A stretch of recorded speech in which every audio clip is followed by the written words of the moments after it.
नमस्कार। राजकीय कन्या महाविद्यालय खेरवाड़ा के यूट्यूब चैनल पर आपका हार्दिक स्वागत है। मैं सोहनलाल, सहायक आचार्य हिंदी साहित्य।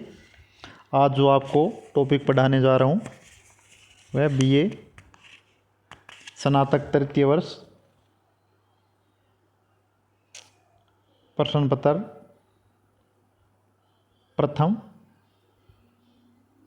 की इकाई 5 में जो भक्ति काल का सामान्य परिचय है और उसी भक्ति काल की जो एक शाखा है कृष्ण भक्ति काव्य धारा, उसकी विशेषताओं से संबंधित है। भक्ति काल की जो सगुण भक्ति धारा में कृष्ण काव्य का विशेष महत्व है और संस्कृत में जयदेव ने गीत गोविंद की रचना करके कृष्ण की सख्य भक्ति का प्रारंभ किया था, जो हिंदी साहित्य में भी लगातार चलती रही। कृष्ण भक्ति के प्रचार ने वल्लभाचार्य की पुष्टि संप्रदाय का बहुत बड़ा योगदान माना जाता है। वल्लभाचार्य ने कृष्ण कवियों को श्री कृष्ण की लीलाओं का गुणगान करने की प्रेरणा दी और वल्लभाचार्य जी के बेटे श्री विठलनाथ ने अष्टछाप की स्थापना की, जो कि पुष्टि मार्ग है उसका व्यवहारिक पक्ष है। और इस अष्टछाप में 8 कवि थे, जिसमें 4 जो शिष्य थे वल्लभाचार्य जी के थे और 4 शिष्य विठलनाथ के थे, जिसमें सर्वप्रमुख कवि सूरदास और नंददास इसके अंतर्गत आती है। और मीराबाई, जिनकी कर्मभूमि राजस्थान रही है, इस काव्य धारा की अमर कवियत्री है। और भागवत पुराण इस कृष्ण काव्य धारा का आधार ग्रंथ माना गया है। तो सबसे पहले भावगत विशेषता देखते हैं। भावगत विशेषता, जिसका दूसरा नाम संवेदना पक्ष भी है, जिसको कथ्य भी कहते हैं, इसके अंतर्गत सबसे पहली विशेषता है वो है लीलावाद में अखंड विश्वास।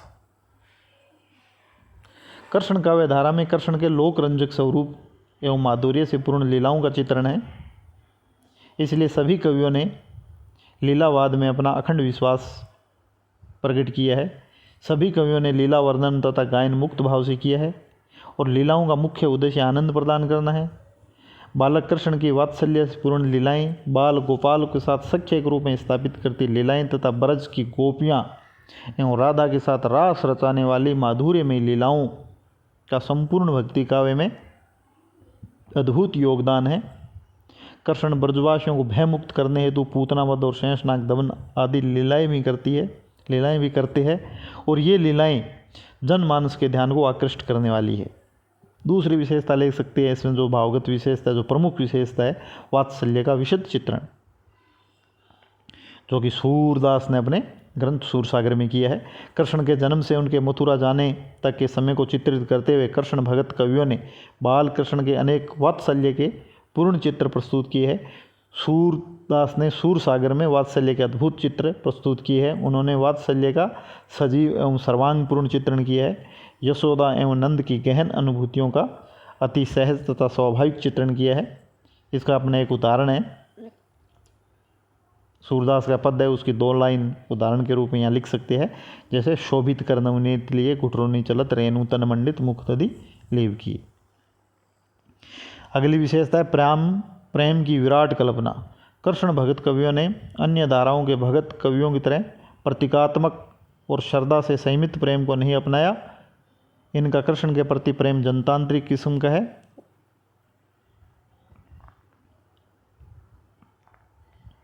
और कृष्ण प्रेम का संयोग वर्णन तो दृष्टव्य है ही, किंतु इनके साथ वियोग श्रृंगार भी अद्भुत है। सूरदास के भ्रमर गीत का एक एक पद इसका साक्षी है। उदाहरण स्वरूप जैसे निरखत अंक श्याम सुंदर के बार बार लावती छाती, लोचन जल कागत मसी मिली हवे गई श्याम श्याम की पाती। इनके वियोग वर्णन में स्वाभाविक गहराई है, जो आम आदमी के हृदय को छू जाता है। इनका वियोग चमत्कृत नहीं करता, अपितु स्वाभाविक गहराइयों से भरा हुआ है।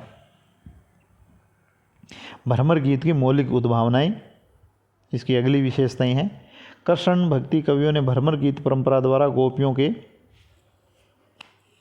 उद्धव के तर्क वितर्कों के माध्यम से सगुण की निर्गुण पर तथा भक्ति की ज्ञान पर विजय स्थापना की है। गोपियाँ जो कृष्ण के लोकलंज के रूप में मोहित हुए निर्गुण ब्रह्म के उपासक उद्धव पर व्यंग्योक्ति करती है। गोपियों का कथन है,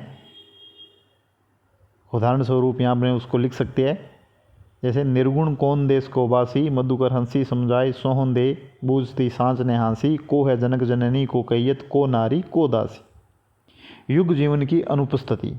कृष्ण भगत कवि कृष्ण के श्रृंगार एवं वात्सल्य से पूर्ण लीलाधारी पक्षों का चित्रण करने में मगन रहे। उनकी कविताएं सौपन की तरह सुहावनी तो है, किंतु सामाजिक जीवन के प्रति गंभीरता का अभाव है। मतलब जो सामाजिक के जीवन है या समाज के प्रति जो उत्तरदायित्व है, उनका वर्णन नहीं मिलता। ये कविताएं सिर्फ और सिर्फ कृष्ण के श्रृंगार और वात्सल्य की लीलाओं का वर्णन करती है। तत्कालीन समाज की क्या समस्या थी, क्या परिस्थिति थी, उनका वर्णन इनकी कविताओं में नहीं है। नारी मुक्ति की कविताएं। मध्यकाल के जड़ परिवेश में जब महिलाएं घर से निकल भी नहीं सकती थी और ऐसे में विवाहित गोपियां कृष्ण से, जो कि पर पुरुष है, प्रेम करती है, वे कृष्ण के साथ रास रचाती है। ये पहली भक्ति परंपरा है जहाँ मीराबाई नामक महान भक्त कवित्री है, जिनके पदों में नारी मुक्ति के स्वर सुनाई देते हैं और जिनके प्रेम में मस्ती है और सामाजिक नियंत्रणों की बेबसी नहीं है। अर्थात नारी मुक्ति की कविताएं कृष्ण काव्य धारा की प्रमुख विशेषताएं हैं। अब हम इसका दूसरा पक्ष लेते हैं, जिसमें मुख्य है शिल्पगत विशेषता। काव्य रूप में हम देखते हैं कि कृष्ण काव्यधारा लोक रंजक कृष्ण के प्रति प्रेम की गहन अनुभूतियों का काव्य है।